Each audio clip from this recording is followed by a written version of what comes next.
નમસ્કાર, હું છું યશ. આપ જોઈ રહ્યા છો ન્યૂઝ ફોર ઇન્ડિયા.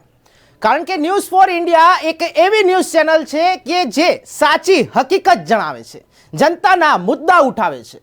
કારણ કે સાચી વાત કહેવાનો હક અમને પણ છે અને સાચી વાત જાણવાનો હક તમને પણ છે. જાવલથી ફાગુતરા રોડ ઉપર વરસાદી પાણી ભરાઈ જતા વાહન ચાલકોની અને રાહદારીઓને અને ગામજનોને ભારે મુશ્કેલીનો વારો વેઠવો પડ્યો છે.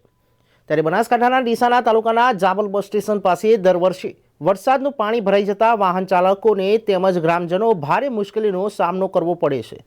આ બાબતે અનેક રજૂઆતો કરતા હજી સુધી કોઈ પણ કામગીરી હાથ ધરવામાં આવી નથી.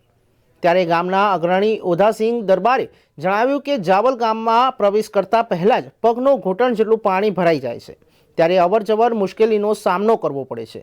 ત્યારે અનેક રજૂઆતો કર્યા છતાં કોઈ કાર્યવાહી કરવામાં આવતી નથી અને તંત્ર દ્વારા તાત્કાલિક ધોરણે લાગતા વળગતા અધિકારીઓ દ્વારા તાત્કાલિક જાવલ ગામના મુખ્ય પ્રવેશદ્વાર રોડ ઉપર વરસાદી પાણીનો નિકાલ કરવામાં આવે તેવી ગામજનો અને વાહન ચાલકોની માંગ છે.